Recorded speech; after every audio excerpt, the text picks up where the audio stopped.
Welcome to Module 5, which focuses on the first critical component of effective lesson design, clear learning expectations.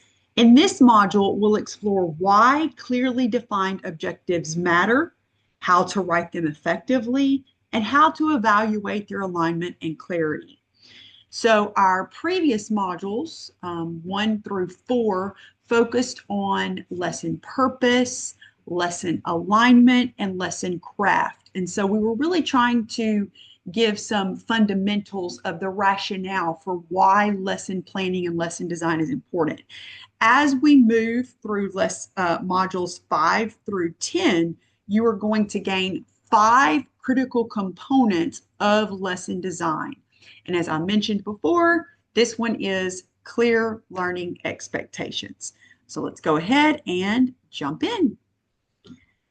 So for this module, we are going to ensure that we are able to do the following. Explain the importance of clear learning objectives in driving instructions and supporting student learning. Develop measurable learning objectives that align with instructional goals and standards. Evaluate the quality of sample objectives for clarity and alignment with learning goals. Reflect on how clearly stated objectives support assessment and student ownership of learning. So think of these objectives as a roadmap for our learning for this module. Clear objectives are not just for the teacher. They benefit students by clarifying expectations and allowing them to take ownership of their learning. They're also the anchor for all other planning decisions. So clear learning objectives matter because they provide focus for the teacher and the students. They help students understand what success actually looks like. So you're going to hear this term success criteria, or what is the criteria for success. You may hear that when you go into your observations in your field placement. Your mentor teacher may even discuss them in the interviews that he or she is completing for you, because it's so important that both teachers and students and all of the other stakeholders, the parents, the special ed support, the resource teachers, that everybody understands what success actually looks like for each of the learning goals. Clear learning objectives matter because they guide our selection of instructional strategies and materials, ensuring that we're picking high quality curriculum that supports students' success in achieving those learning goals. Clear learning objectives matter because they ensure alignment with standards and assessments. And we've already talked about how important that is. And then they also support differentiated instruction and transparency in the grading. So it's going to support how we support different learners with different methods. And how we are very transparent in how we are evaluating and assessing their progress. A good objective is measurable and clearly linked to what students need to know and do. Avoid vague terms like understand or learn. Be specific and action-oriented. So if we look at these characteristics of strong learning objectives, for the purposes of our module and this foundational course, you definitely need to understand that strong learning objectives are measurable. They use observable verbs: identify, analyze, create. They are specific. They focus on one skill or concept at a time. They are aligned. They connect to standards and to the learning purpose. And they are student-centered. They describe what students will do or learn, not what teachers will do. They describe what students will do. So if you look to the right, here is an infographic that describes some of the, perhaps like a little acronym. It's called SMART. When you begin writing your own learning objectives in future classes and in methods classes, this is what you will use, the SMART method. They're specific, they're measurable, they're action oriented, they're realistic, and they're timely. So it's a SMART goal is what you're going to hear it called. For the purposes of our course, know that they need to be measurable, they need to be specific, they need to be aligned, they need to be student-centered. So just keep that in mind as you move forward in future courses. So Bloom's taxonomy helps ensure your objectives are appropriately challenging. Use the verbs from the taxonomy to write precise objectives that reflect the level of thinking required. Bloom's taxonomy is a planning tool that has been used for many, many years. And you are going to see these verbs, and you might even see like a Bloom's taxonomy. It might be something that your mentor teacher is going to reference in the interview. It's very valuable.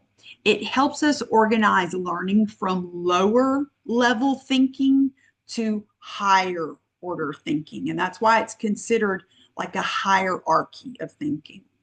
So notice that it goes remembering, understanding, applying, analyzing, evaluating, and creating. It helps ensure that we're matching objectives to the cognitive demand that we are trying to reach for our students. And it encourages progression toward that deeper critical thinking and that higher order learning.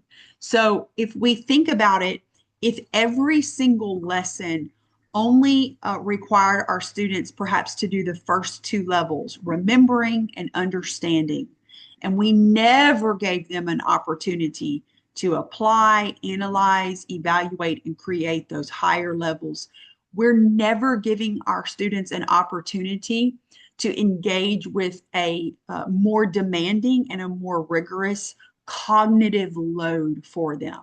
So this is why sometimes teachers can feel like they're like, oh, I covered all the content. I covered it all.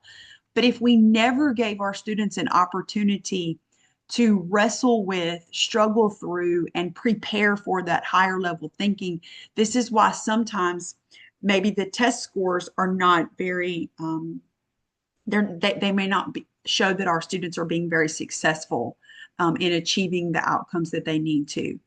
And so this is why a teacher sometimes can feel deflated. They're like, I did so much this year.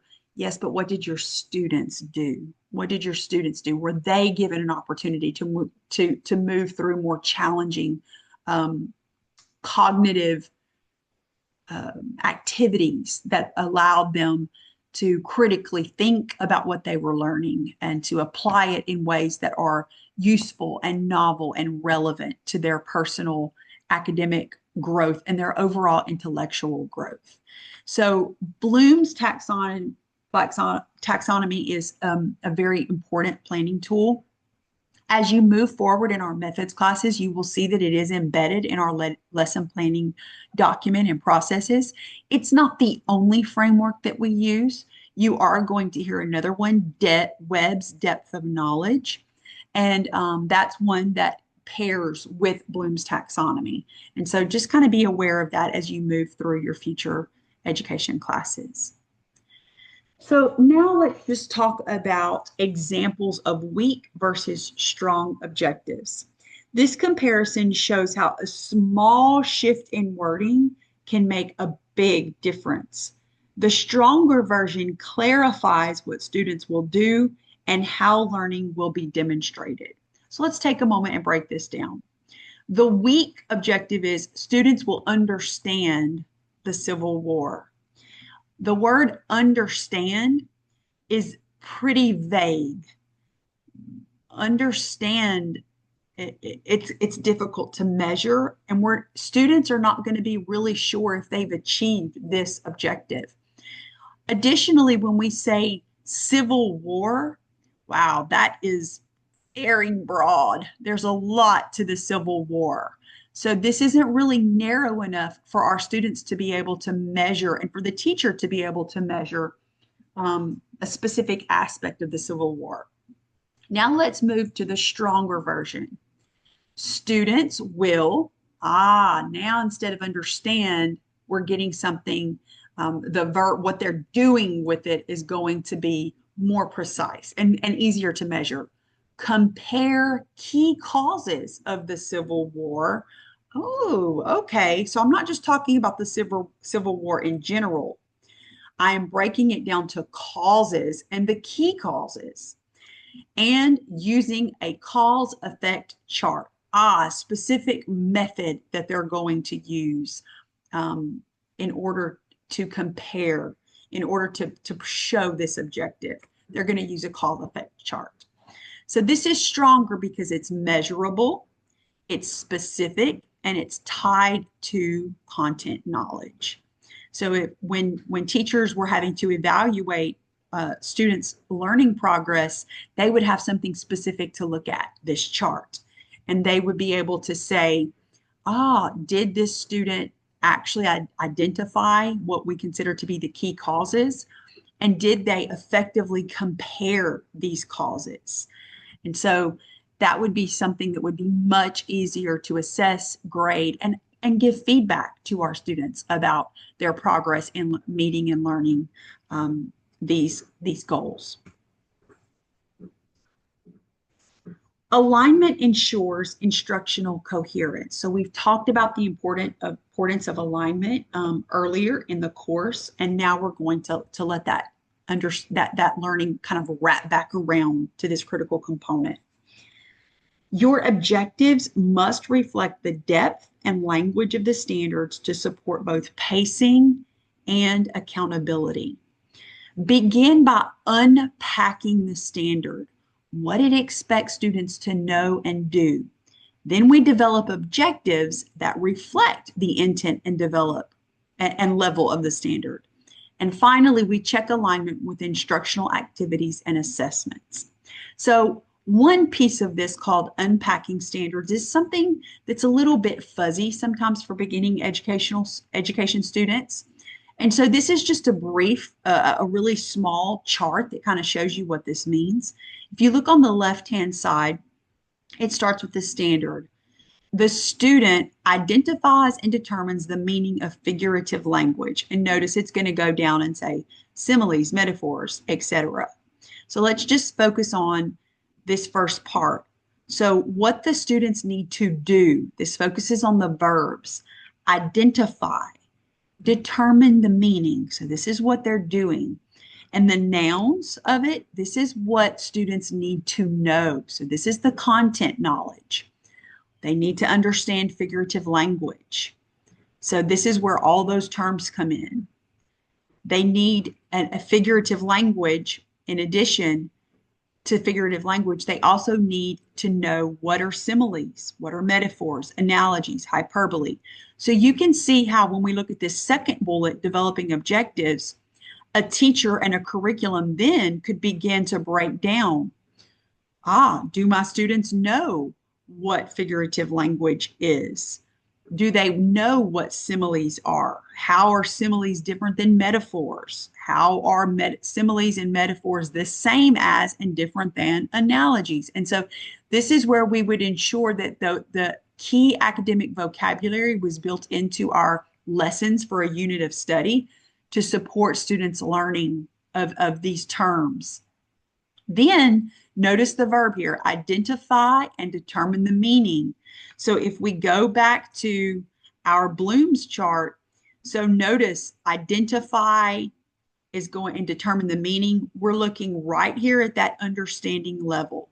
So this standard would be written in, and it's just the beginning part of the standard. This is written in the lower level. So think about, once my students have mastered and they really understand this portion of it, or at the same time, simultaneously, how can I give them opportunities to engage in more rigorous cognitive demand? Well, you would go back to Bloom's. Am I giving them an opportunity to apply their learning? So for example, when it says demonstrate, am I giving them an opportunity to demonstrate their use of it, to create their own simile? Am I giving them an opportunity to analyze? Has there been an opportunity for them to maybe read a text, identify what the simile is in the text, and then to actually analyze how the writer was using it to create meaning? Notice this, that with analyze, we also have compare. So am I giving my students an opportunity to compare similes, metaphors, and analogies? So this is what we're talking about when we say unpacking a standard, and it's how it works to develop the objectives and then make sure that it's aligned with those activities. So making sure that once they have that foundational understanding, as we're beginning to roll out their learning, we're giving them an opportunity to do those more demanding, cognitively demanding activities. So now let's go ahead and move to moving from a standard to a strong objective. Let's look at how to translate this into something that's clear and specific. This grade 4 ELA standard asks students to refer to textual evidence when explaining what is directly stated and when making inferences. That's a higher order skill. We start by unpacking the verbs and nouns. Refer to details, explain, and draw inferences. This tells us students need to both comprehend and interpret text using evidence. From there, we create objectives that use measurable and observable verbs like identify and make inferences. They're student-centered. Remember what the students will do. They stay aligned to both the content, the textual analysis, and the level of rigor, explicit and inferential thinking. These objectives are specific enough to guide both instruction and assessment. Students can show master clearly. So let's take a moment now that we've kind of diagnosed essentially what we're going to see, and we'll read through each one of these. So this is a Louisiana ELA standard grade 4. ELA 4, notice this is just for your you don't have to know all of this by now. I'm just sharing it with you. It says RL, and so that's the Louisiana code for reading literature. So, and then point 1. So this is the first standard in this particular series. Refer to details and examples in a text when explaining what the text says explicitly and when drawing inferences from the text. So, of course, explicitly means directly, and drawing inferences, of course, means indirectly. So now we're unpacking the standard. The skill is explain explicit meaning and make inferences. The evidence-based portion is that they must use text details and examples. And then the cognitive level is comprehension and inference. That's going to be that mid-level thinking. So let's go back to this chart and notice right here, that's going to be right here where we're actually having them analyze and apply, okay? So here are some aligned objectives. Students will identify key details from a fiction text that support explicit statements. Students will make inferences about a character's motivations using 2 or more pieces of text evidence. So notice how the objectives, they actually are breaking down the learning goal and they're making it very specific. We're focusing on details from a fiction text, and they have to support the explicit statements, okay?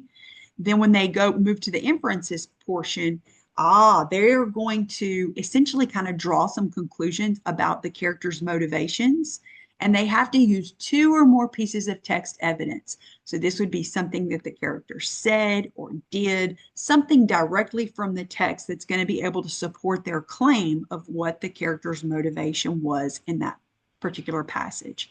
So this kind of gives you an example of how a standard then is unpacked and it's broken down to create some specific learner objectives that can be assessed by both the student and the teacher. So use this simple checklist when writing or reviewing objectives. And as you move into your observations for this course, keep this framework in mind. It helps you avoid creating vague goals, and it helps you identify them in context, maybe when you see them in the learning environment. And it ensures this framework can ensure that our instruction is focused and meaningful. So these questions help identify clarity and alignment. Is the objective measurable and observable? Can I see students do it?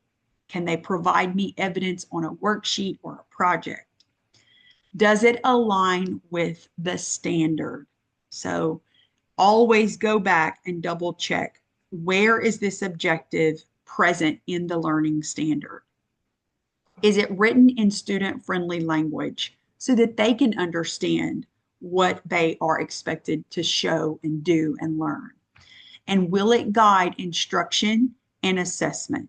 So does the objective help the teacher create learning activities and different ways that she is or he is going to assess students' learning through either a formative assessment, which would be maybe like an exit ticket that students are going to do, or maybe a summative assessment, which is a test. And we'll talk about those assessment terms in one of the later modules. Writing your own objectives and giving peer feedback in this module will reinforce your understanding. And it's one of the best ways to internalize what makes objectives effective. So we're going to have a practice and peer review opportunity. It allows you to apply what you've learned by writing 2 learning objectives based on a selected standard, reviewing a peer's objectives for clarity, alignment, and effectiveness, and using the evaluation framework for feedback. Complete the note catcher for this module. Remember, you can either submit your note catchers in Module 10, so you can wait until Module 10 and submit the note catchers for Modules 5, 6, 7 is going to be the midterm, 8, 9, and 10, so you can do them all at once, or you can complete them as you finish them with each module. Module 10 is set up to allow you to have multiple entries, so you can submit every week, or you can wait to Module 10 and submit them all at once. But it is essential that you're completing your note catcher each week. That's going to be used to help you prepare for your final exam, and it's also going to help you just check your understanding as you move through the course. There is a discussion forum in Module 5, and the note catcher is built to help you prepare for that discussion forum. Remember, clear learning expectations are the foundation of an effective lesson. They guide everything that follows, from the opening activity to the final assessment. So clear objectives guide lesson planning, instruction, assessment, and essentially everything that's going on in that class. Strong objectives are measurable, they're aligned, and they're student-centered. Bloom's taxonomy is a helpful tool for selecting the right verbs and cognitive level. Webb's depth of knowledge is one that you will use in later courses. And evaluating objectives is a skill that supports continuous instructional improvement for all teachers. I hope that you've learned a lot through this module about the importance of clear learning objectives. And if you have any questions, please reach out to your instructor of this course. Email is the preferred method, or if you're in a face-to-face setting, feel free to ask a question. Remember that Canvas is going to have everything that you need to do for this module. If you're in the face-to-face format, you're going to want to use both the Canvas and what your instructor says in class. So let us know if you have any questions. Have a wonderful week.